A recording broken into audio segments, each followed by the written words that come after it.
पता नहीं, समझ में नहीं आ रहा है कि हो क्या रहा है। कौन सच बोल रहा है, कौन झूठ बोल रहा है। बहुत ही ज़्यादा कन्फ्यूजन है। कन्फ्यूजन क्यों है? क्योंकि भाई ऑडियंस दो पार्ट में बटी हुई है। जब भी कोई चीज़ स्टार्ट होता है, कोई भी चीज़ अगर होता है, तो लोग के दो तरह के विचार आते हैं। मैं बताती हूँ। किसी को लगता है कि मैं सही, किसी को लगता है कि सामने वाला सही। जब भी कोई नया कंट्रोवर्सी स्टार्ट होता है ना, तो उसमें दो तरह की बातें आती ही आती हैं। ये हर किसी के केस में। लेकिन मैं आज एक चीज़ तो ऐसी है जो दिमाग में आ रहा है कि भाई लोग कहते हैं कि उस समय आप ये एक्शन क्यों नहीं लिए, उस समय कि आप आवाज़ क्यों नहीं उठाए जब आपको पीटा जा रहा था। तो मैं आपको एक बात बता दूं कि बहुत सारी औरतें ऐसी होती हैं जो पहले चीज़ों को बहुत बर्दाश्त करती हैं, बाद में ही अपने रिश्ते ख़राब करती हैं। लेकिन मैं एक चीज़ ज़रूर कहना चाहूँगी कि केस नॉर्मल हो तो उसको नॉर्मल तरीके से डील किया जाता है। लेकिन जब किसी का रोड एक्सीडेंट होता है, ठीक है, तो वो केस तो एकदम से डेफिनेटली पुलिस केस बनती है। और वो केस में पुलिस अपने तहकीकात करती ही करती है, और उस बॉडी का पोस्टमार्टम ज़रूर होता है। फिर सपना के हस्बैंड के बॉडी का पोस्टमार्टम क्यों नहीं हुआ? आखिर क्या है इसके पीछे का कारण, मैं बताती हूँ।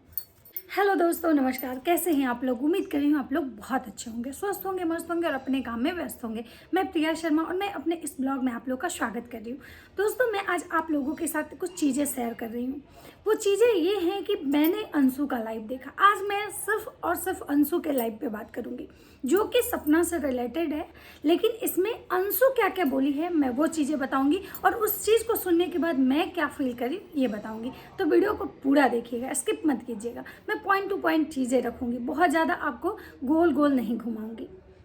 उसके बाद आप लोग अपनी अपनी राय दीजिएगा। तो चलिए वीडियो स्टार्ट कर। तो अंशु का पहला बात ये कि मैं एक चीज़ मुझे समझ में नहीं आ रहा है कि जो भी कंट्रोवर्सी अंशु और सपना के बीच में है, ये क्या है भाई? कहाँ एक मान लीजिए 25-30 साल की औरत, ठीक है, 25 साल की मानते हैं, और कहाँ एक 15 साल की लड़की। इन दोनों में क्या कंट्रोवर्सी हो सकती है? ये कोई घर का लड़ाई झगड़ा तो है नहीं, भाभी ननद का, जो हर घर में होता है। जब बात किसी के एक्सीडेंट केस का, किसी के मर्डर, किसी का डेथ की है, तो इसमें तो बड़े लोगों को बातें करनी चाहिए। बड़े लोग बैठते, उसके बाद इसके लिए कोर्ट है, न्यायालय है, प्रशासन है, उन लोगों में बात होनी चाहिए। ये कभी अंशु कुछ बोलती है, कभी सपना कुछ बोल रही है, कभी अंशु कुछ बोल रही है, कभी सपना कुछ। आपको क्या लगता है कि ऐसे किसी को न्याय मिलने वाला है? उस आदमी को कभी न्याय मिलेगा जो बेचारे इस दुनिया में नहीं है? सिर्फ उस बेचारे के नाम से ये दोनों लोग या तो अपनी बकवास कर रहे हैं, या तो बस इनके व्यू और डॉलर आ रहे हैं। नहीं तो एक बात बताइए, कोई 15 साल की लड़की इतने बड़े बड़े मुद्दे पे क्या जजमेंट देगी? या फिर वो औरत एक 15 साल की लड़की से बार बार टकरा के उसको क्या मिलने वाला है? अगर मान लीजिए ये प्रॉब्लम है, ये प्रॉब्लम ठीक है, मैं मानती हूँ सपना उस टाइम उस कंडीशन में नहीं थी कि वो उस समय इस चीज़ों के बारे में जानने की कोशिश की, या जो भी रीज़न रहा। जैसा कि अंशु का कहना है कि जब पापा केस करने जा रहे थे तो भाभी बोली नहीं, मेरे बच्चों के दुश्मन बन जाएंगे। तो जो भी रीज़न रहा हो, लेकिन आज अब अगर सपना केस करना चाह रही है तो इसमें इतना बवाल क्या काटना?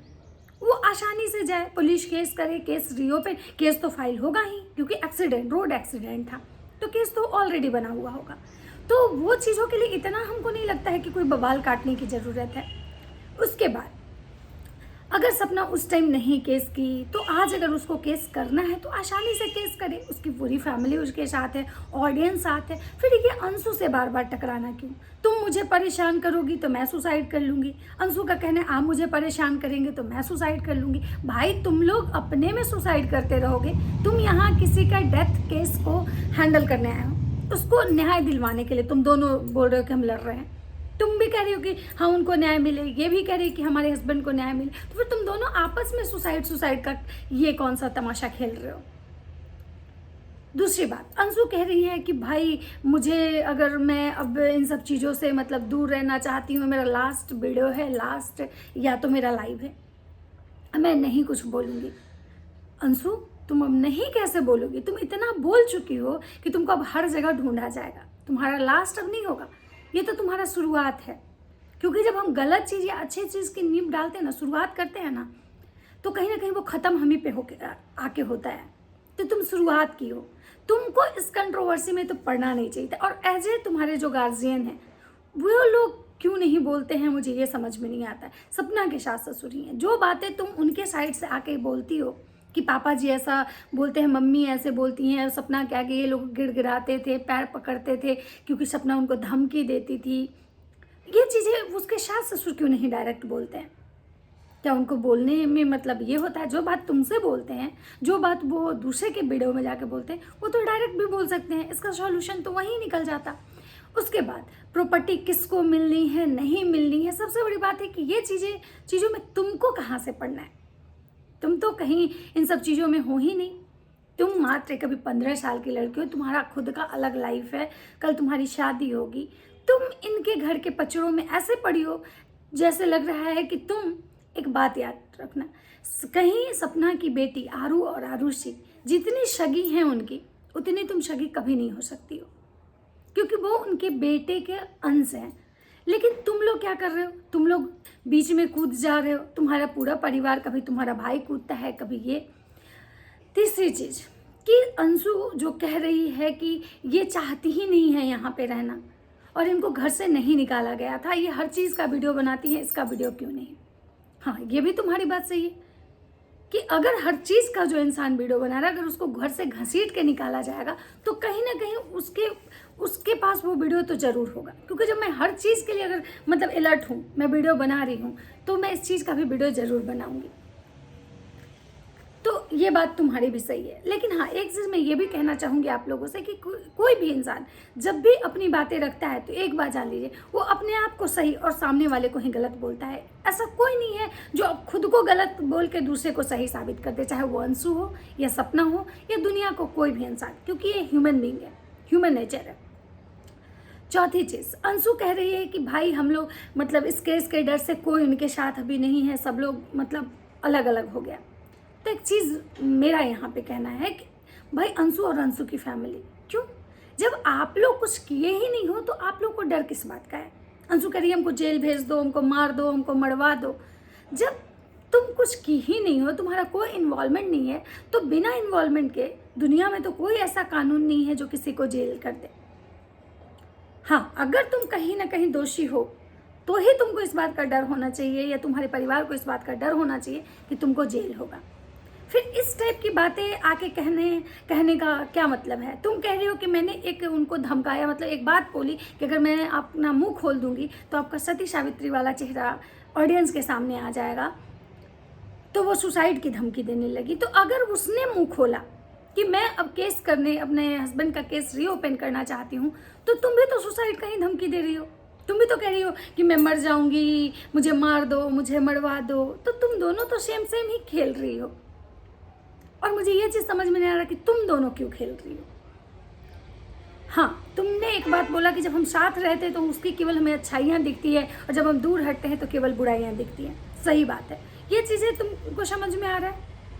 तो वैसे ही सामने वाली पार्टी को भी ये लग रहा है कि जब तुम उसके साथ थी तब तो तुमको वो सामने वाली बंदी बहुत अच्छी लगती थी, तुम उसके लिए हमेशा फाइट करती थी, अपनी फैमिली से, अपने माँ बाप से, और आज वही इंसान तुमको खराब लगने लगा। क्यों? आखिर क्या बदला? तीसरी चीज, आज अगर तुम कह रही हो कि ये केस ओपन होने से कोई उनके साथ नहीं है, तो क्यों? जब हर समय आप लोग उनका साइड लेके उनके तरफ से बातें बोलने आते हो, ऑडियंस को बताने आते हो कि सपना कैरेक्टर लेस थी, सपना का अफेयर था, सपना ऐसे थी, सपना वैसी थी, तो आज भी जब सपना केस ओपन करने जा रही है तो आप लोग को साथ रहना चाहिए। और अगर सपना नहीं अपने हस्बैंड का मतलब पोस्टमार्टम क्यों नहीं करवाई उस टाइम, क्यों नहीं वो बोली पोस्टमार्टम? सबसे बड़ी बात है कि जिस औरत का सेकंड हस्बैंड रोड एक्सीडेंट में मर जाए, उसका ऑलरेडी एक हस्बैंड मरा हुआ हो, उसकी छोटी सी बेटी हो, दो, उस औरत को उस समय इतना होश थोड़े रहेगा कहीं से कि भाई मतलब मेरे हस्बैंड का पोस्टमार्टम हुआ कि नहीं, मेरे हस्बैंड का क्या। और तुम बोलियो कि सबूत जो थे उनको मिले थे, उन्होंने ऐसे घुमा के फेंक दिया, किससे क्या होगा? क्योंकि वो जो एक सिचुएशन होता है जिसमें इंसान का दिल और दिमाग दोनों काम नहीं करता है, तो उस कंडीशन में अगर सपना ऐसे की होगी, मैं मानती हूँ, क्योंकि वो उस कंडीशन में जिसके साथ नहीं बीता हो, जो जिंदगी में दुख नहीं देखा, उसको भले ही ये चीज़ें लग रही हो। लेकिन हाँ, एक चीज़ तो है कि अंशु कहीं ना कहीं तुम लोग को लग रहा है कि तुम लोग दोषी हो, इसलिए तुम लोग भाग रहे हो। अदरवाइज तुम लोग को भागने की कोई ज़रूरत नहीं। और तुम कह रही हो कि मैं शिवपुरी वाले घर में मैं अपने माँ बाप के साथ गई क्योंकि उन लोगों को कहना है कि भाई हम इन लोग के मैटर में क्यों मतलब इन्वॉल्व हो। कभी तुम ही कहती हो कि हम इन लोग के सगे हैं, कभी तुम ही खुद को इन लोग से अलग कर ले रही हो। एक बात पे रहो, क्योंकि क्या है ना कि अभी तुम्हारा एज उतना नहीं है, लेकिन तुम्हारा दिमाग जो तेज है ना, इसलिए तुम दिल और दिमाग को बैलेंस नहीं कर पा रही हो। तुम करके बहुत कुछ बैठ गई हो। अब जब तुमको ये सब चीज़ें सामने आ रही है तो तुम अंदर से डर चुकी हो। तुमको लग रहा है कि भाई अब जो कुछ भी खुलेगा तो कहीं हम फंस जाएंगे, मेरा परिवार फंस जाएगा। और तुमको ये चीज़ें अंदर से तुम्हारे अंदर काफ़ी बौखलाहट हो रही है, क्योंकि अगर सपना गलत होती, सपना अपने हस्बैंड को मरवाती तो डर उसको होता। और हाँ, ये चीज़ें सब लोग कह रहे हैं कि भाई कोई भी माँ बाप नहीं चाहेंगे अपने बच्चों को नहीं मरवाना चाहेंगे। ये बात सही है, कोई माँ अपने बेटे को तो नहीं मरवा सकती है। लेकिन इस केस में आखिर क्या ऐसा हुआ, क्यों सपना के हस्बैंड का केस फाइल नहीं हुआ, क्यों सपना के कहने पे उसके सास ससुर उसके हस्बैंड का केस फाइल नहीं किए? ऐसा आपको लगता है? अगर उसके ससुर चाहते, उसकी सास चाहती कि नहीं मेरे बेटे को न्याय मिलना चाहिए, तो सपना नहीं भी केस मतलब जब उनको सपना पे शक है कि ये 2 लोगों को उड़वा दी है गाड़ी से, जैसा कि अंशु बताई कि मुझे भी उड़वा दो, 2 लोगों को तो उड़वा ही चुकी हो, तो पहले ही मतलब वो केस फाइल करते। और अगर सपना उनसे अगर डरती या सपना अगर उनसे मतलब मजबूत होती तो सपना कब के अपने प्रॉपर्टी के लिए केस फाइल करती, ये करती वो करती और चीज़ों को लेके बैठने की कोशिश करती। लेकिन वो तो अपनी एक अलग दुनिया लेके घूम रही है। तो बहुत सारी ऐसी चीज़ें थी अंशु के बाद में। आप लोग उसका वीडियो देखिएगा, मैं पूरे चीज़ों को तो कवर नहीं कर पाऊंगी क्योंकि 1 घंटा का लाइव था। लेकिन हाँ, बहुत सारी चीज़ें ऐसी थी जिसको अंशु इरिटेट होकर जवाब दे रही थी। अंशु को कहीं ना कहीं अंशु काफ़ी डरी हुई थी और अंशु इसीलिए बोल रही थी कि मैं सोशल मीडिया अब नहीं यूज़ करूँगी, क्योंकि उसको पता है कि सोशल मीडिया पे अभी रहना मेरे लिए बहुत ही ज़्यादा मुश्किल है। और इसीलिए ये लोग डरे हुए हैं क्योंकि सपना ने ये बोला है कि वो अपने हस्बैंड का केस ओपन करवाना चाह रही है। बाकी आगे क्या होता है, अंशु का बयान आता है, सपना का आगे क्या स्टेप होगा, मैं आप लोग को बताऊंगी। तो आप लोग वीडियो में बने रहिएगा। वीडियो अच्छा लगे तो लाइक कीजिएगा, कमेंट कीजिएगा और चैनल पे नए तो प्लीज़ चैनल को भी सब्सक्राइब कर दीजिएगा और मुझे भी सपोर्ट कीजिए ताकि मैं इसी टाइप के आप लोगों के साथ वीडियो शेयर करूँ। तो मिलते हैं नेक्स्ट वीडियो के साथ। राधे राधे।